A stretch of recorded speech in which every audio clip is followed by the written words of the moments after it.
Tribuna Livre é o som do Grupo Capital, chegando em todo o estado do Mato Grosso do Sul. Bom dia, muito obrigado, viu, a você ligado, sintonizado com a gente aqui no programa Tribuna Livre nesta manhã de segunda-feira, dia 29 de setembro. Nós estamos recebendo o deputado federal Wander Lobé, do Partido dos Trabalhadores, a quem agradeço a presença no programa Tribuna Livre, para falarmos de alguns assuntos importantes, né, que está aí na boca do povo, a discussão a respeito da PEC no Congresso Nacional, PEC da blindagem, da dosimetria e a isenção do imposto de renda, nesses últimos dias bastante movimentado, tanto a Câmara Federal como o Senado. Deputado Wander Lobé, qual a sua posição com relação à PEC da blindagem, a PEC da dosimetria e, claro, a isenção do imposto de renda? Bom dia.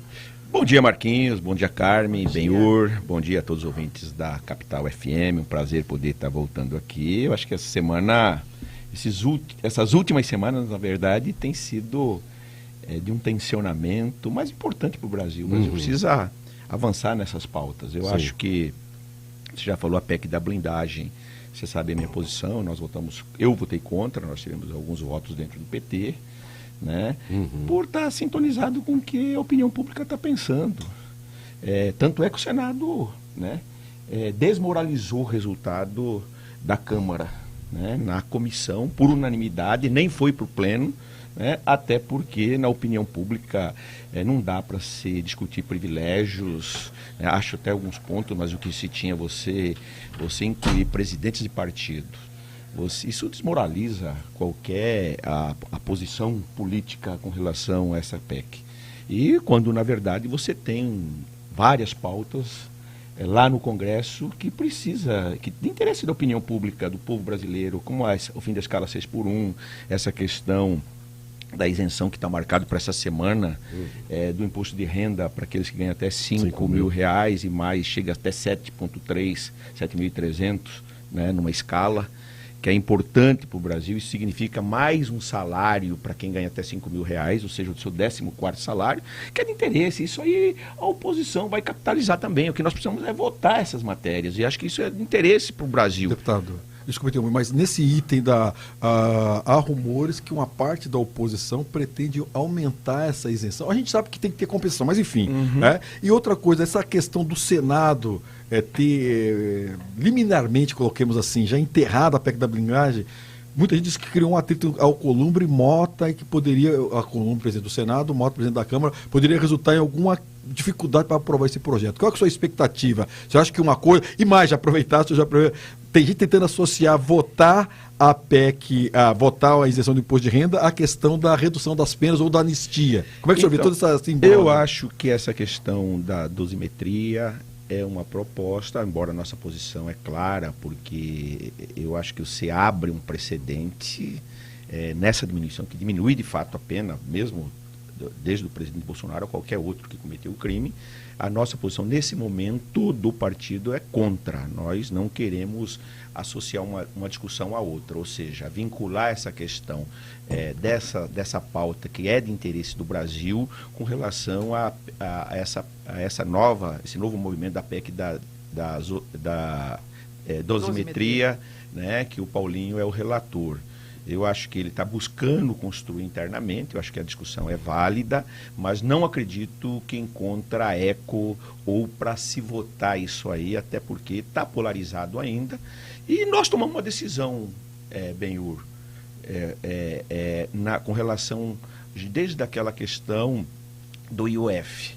Porque o que acontece? Na verdade, a soberba que mata. Como eles tinham uma maioria absoluta, eles acharam que podiam pautar qualquer temas, né, sem levando em consideração a repercussão disso na sociedade. E, na verdade, nós tomamos, eu acho que fizemos correto, a bancada do PT, né, numa discussão muito dura internamente na liderança, quando nós falamos assim, não, se tiver que perder, vamos perder aqui dentro, mas vamos fazer o debate na sociedade. E começou isso com o IOF, depois com essa questão da blindagem. E eu acho que isso tem também interferido, evidentemente, que aí com a questão do tarifaço, mudado muito a imagem e a avaliação do governo nesses últimos 120 dias para cá. Eu acho que isso nos dá agora musculatura, a gente tem que saber jogar sem perder a ternura, com todo jeito, com a capacidade de negociar, que aí eu acho que essa questão da dosimetria, nós temos que ver o que isso interfere, mas também ter o cuidado de não passar como um grande acordão dentro do Congresso. Agora, deputado Wander, essa questão que passou na Câmara Municipal, na Câmara Federal, com relação à PEC da blindagem, isso não desgasta os políticos? E aí, quando se fala, não, mas aí teve... alguns deputados do Partido dos Trabalhadores votaram favorável. E a população cobrando a respeito disso? Claro que o senhor votou contrário. Mas e aí, como explicar esses votos do Partido dos Trabalhadores favorável à PEC e, ao mesmo tempo, agora ver essa PEC no Senado, ela nem foi discutida? Não, primeiro, Marquinhos, o PT e esses deputados acreditaram que podia, com isso, tinha uma intenção de um entendimento. De um acordo? De um acordo, que absurdo, né? Mas esses aí acreditaram que, na verdade, votando essa questão da blindagem, mataria-se na urgência a questão da PEC da anistia, na urgência. Né? Você acreditar no absurdo. Até falei com o deputado Arlindo quando ele me ligou, falei, Arlindo, isso aí não tem clima, eles têm uma maioria absoluta, não vão. Né? E aí esses deputados acharam que era possível, se buscava um entendimento com o presidente da mesa, né? Com o presidente da casa, e na verdade o PT tirou uma posição. Nesse almoço na bancada estava presente o presidente do partido e deixou clara a posição do partido contra a PEC. E alguns desses aí já se arrependeram, pediram desculpa, né? Um erro absurdo. O PT tem até que fechar a questão com relação a essa votação. Não fechou questão, deu a liberdade para as pessoas votarem de acordo com a sua opinião, com a sua consciência. Deputado, daqui a pouco a gente vai tratar da questão regional, tem a visita do ministro da Educação, tem peritos, mas ainda, rapidamente, a questão nacional ainda. Como é que o senhor vê hoje o quadro? Quem o senhor acha que vai ser o candidato que vai enfrentar o Lula? Como eu falei agora há pouco, o Tarcísio parece que está declinando. Que visão que o senhor tem? Para depois a gente discutir um pouco o Mato Grosso do Sul, o PT não faz mais parte do governo Eduardo Rio, mas a questão nacional ainda, como é que o senhor está vendo o quadro hoje? Quem desses partidos o senhor acha que vai ficar com o PT na sucessão do Lula? Eu acho, Benhur, que é evidente que é cedo ainda, mas na verdade o governador de São Paulo fazia um movimento, uma vez, levando em consideração o cenário de 120 dias atrás, onde o Lula tinha 70% de desaprovação e 30% de aprovação. Mudou muito. Eu acho que, e sempre achei, e discordava até do dia que o Zé Dirceu esteve aqui, a gente conversando, falei, Zé, eu respeito você pela sua experiência, mas vou te falar de quem aqui é bem pantaneiro. A lógica leva a crer que, a não ser que o governo chegasse, ou chegará, final em agosto do ano que vem, junho, julho do ano que vem, num desastre político para o governador de São Paulo ser candidato. Ele é novo. Enfrentar quem está com a caneta, ou seja, numa reeleição, é muito difícil, você pegar o histórico. Ele pode esperar 2030, né? Tem uma reeleição até certo ponto confortável em São Paulo. Não acredito que ele vai apostar no tudo nada. Mas a Faria Lima, o candidato da Faria Lima, verdade. Mas o cara tem que renunciar ao mandato em abril. Aguardar até as convenções, sabendo do comportamento e da índole de cada um dos filhos do Bolsonaro, aguardando todo esse transtorno todo. Eu não acredito. Eu acho que vai ser o Ratinho. A lógica é ser o Ratinho. Né? Eu acho que cada vez mais que o governo melhora a sua avaliação, o Lula se consolida nesse campo e fez corretamente, Benhur.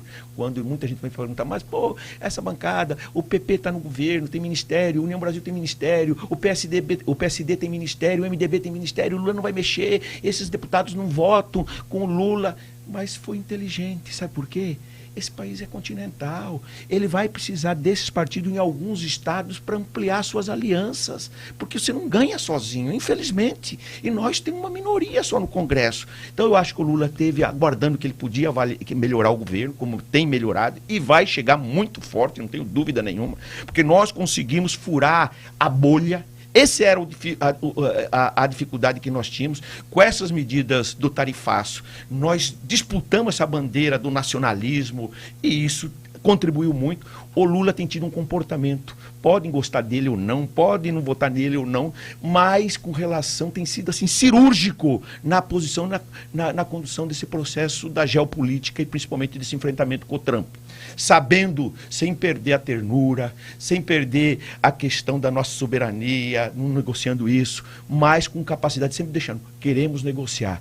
E os americanos vão ser, para aquele produtor que está nos assistindo, vão ser obrigados a negociar conosco. Por quê, Benhur? Que nós somos diferentes, o Brasil é diferente dos outros países. Eles têm um saldo da balança conosco, mas não é isso. Os produtos que nós exportamos é determinante, isso interfere em 3.870 empresas americanas, que dependem do café, do suco de laranja, da carne, desses principais produtos, que agrega valor lá, que eles exportam para o resto do mundo todo. E isso está fazendo a inflação subir lá. E isso também está tendo implicação nessa nova posição do Trump, que está a fim de discutir, de negociar, e que eu acho que vamos encontrar uma saída.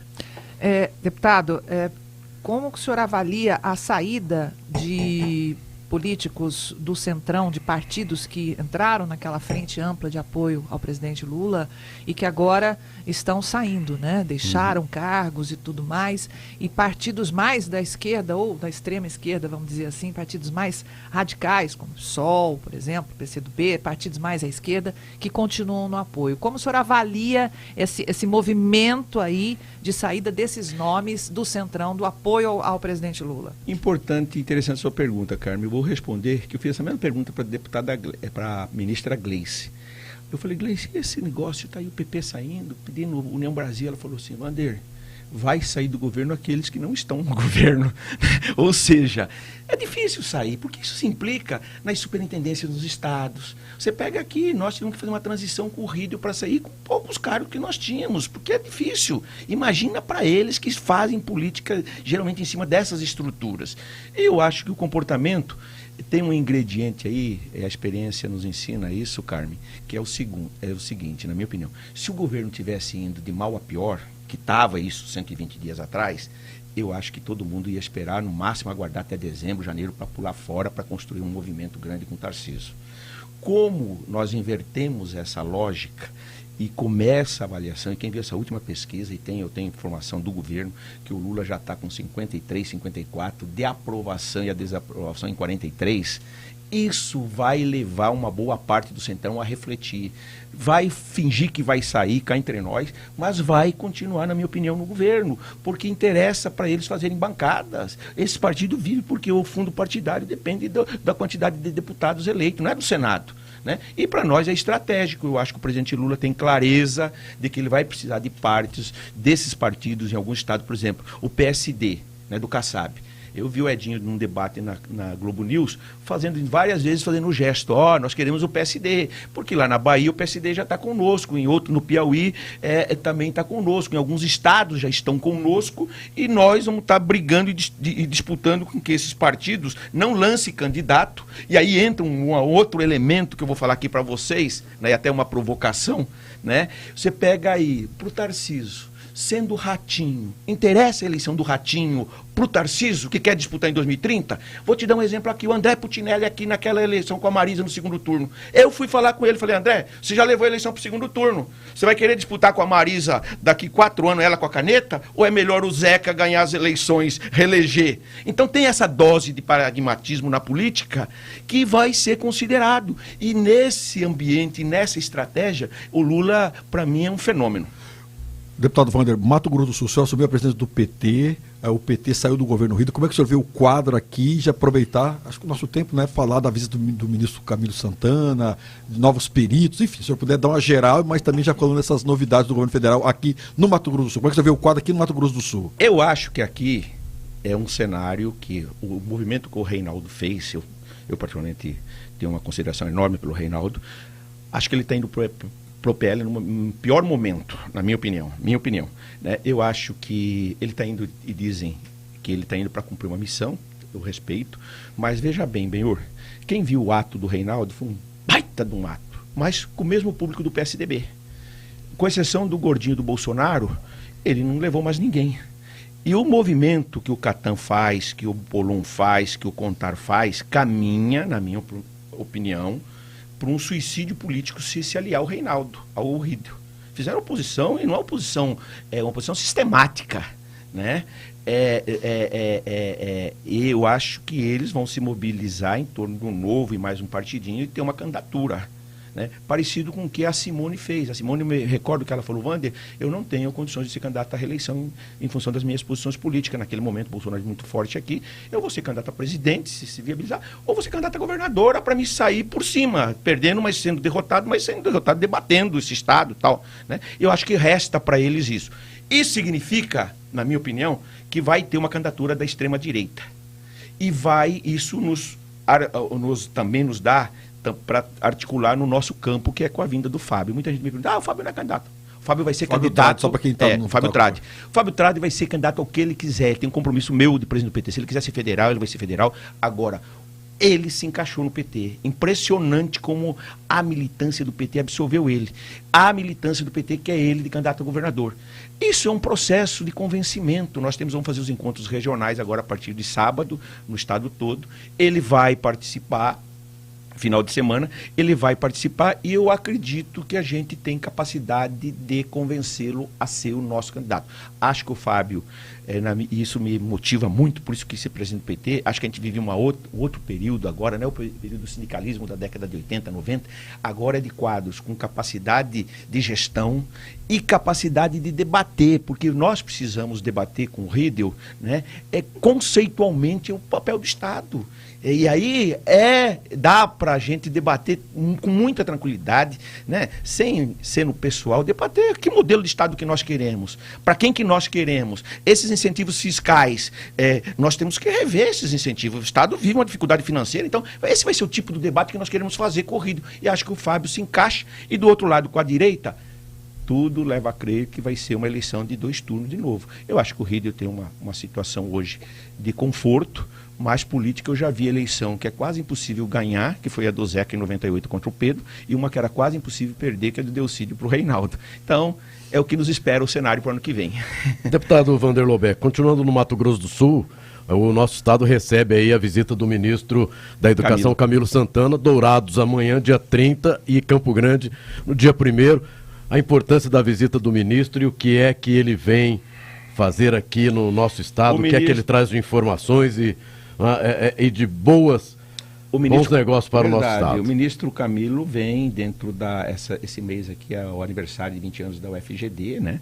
Vai estar lá amanhã, vai inaugurar a visita à obra da segunda etapa da Unidade da Mulher e da Criança, uma obra de um investimento de 28 milhões de reais, né? Lá na UFGD, uma obra importante para a região, lá no Hospital Regional, 18 milhões para a reforma da clínica do HU, né? E a inauguração da reitoria lá também, né? E tem mais 2 milhões para aquisição de equipamentos para o HU, né? E o prédio da reitoria, que são 4 milhões e 800 de investimento lá, né? Tornando a universidade que lá na época, no primeiro governo do Lula, nós criamos ela.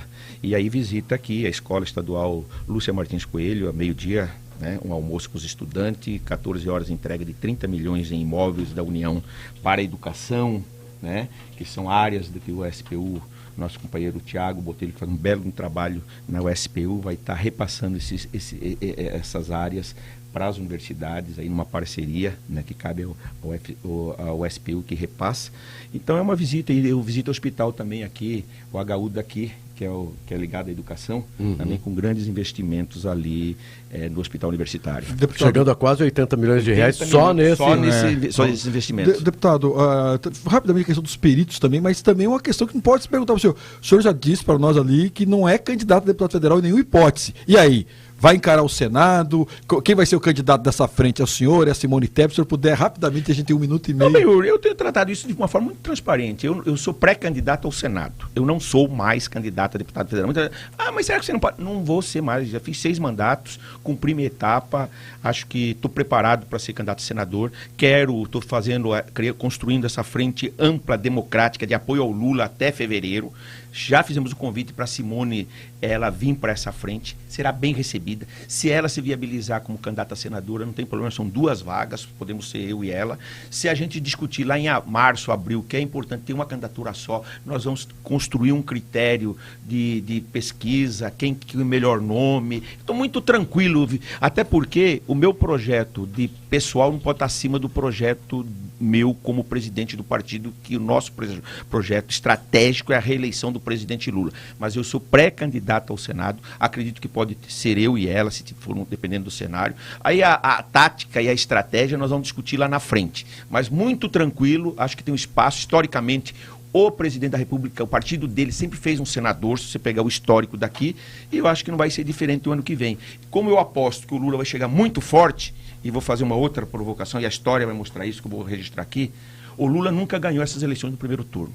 Na minha modesta opinião, de um pantaneiro daqui que em 98 acreditava que o Zeca era possível ganhar as eleições. O Lula vai ganhar essas eleições no primeiro turno, porque a economia vive seu melhor momento, os números, e não dá para falar aqui porque não temos mais tempo, uma outra hora quero vir discutir isso com vocês. É esse cenário, nós furamos o bloqueio. A gente vai chegar num cenário do ano que vem que a direita vai ter uma candidatura, mas em muitos estados não vai interessar essa candidatura da direita, vai quererem, uma parte da centro-direita vai querer a reeleição do presidente Lula, até pela circunstância política e pelo cenário internacional. Isso, na minha conclusão, o Lula chega muito forte e eu tenho capacidade de buscar o segundo voto. O PT tem 350 mil votos no primeiro voto. O Zeca demonstrou isso. O Zeca não teve o segundo voto naquela eleição 8 anos atrás. Se chegar nesse cenário de reeleição do Lula, eu garanto, acredito que dos 79 prefeitos, no mínimo 60 vai liberar para me apoiarem no segundo voto. E nós vamos ter que ter capacidade de buscar esse segundo voto. Nesse cenário, eu acho que me fortalece muito meu perfil para disputar essa eleição para o Senado e para ajudar o presidente Lula lá no Senado Federal. O reitor da UES manda um abraço para o senhor, o reitor Laércio, manda um abraço para o deputado Wander. Agradecer ao deputado federal Wander Lobé, pré-candidato ao Senado. Só vou te falar, tem 10 peritos, estamos indo entregar uma coisa assim que nós estamos reestruturando junto ao INSS, que vai permitir fazer esses peritos em 7 cidades, né? Vamos começar aqui por Cidrolândia, aqui da UANA, né? Lá a região de Três Lagoas, Coxim, são peritos que vai contribuir muito com essa demanda reprimida que nós temos aí nessa parte de perícia para os trabalhadores, que acho que é uma coisa importante para o nosso Estado. Muito obrigado. Conversamos nesta manhã com o deputado federal Wander Lobé, pré-candidato ao Senado em Mato Grosso do Sul. E com isso encerramos o programa Tribuna Livre de hoje, agradecendo a todos vocês. Bom dia, Mato Grosso do Sul.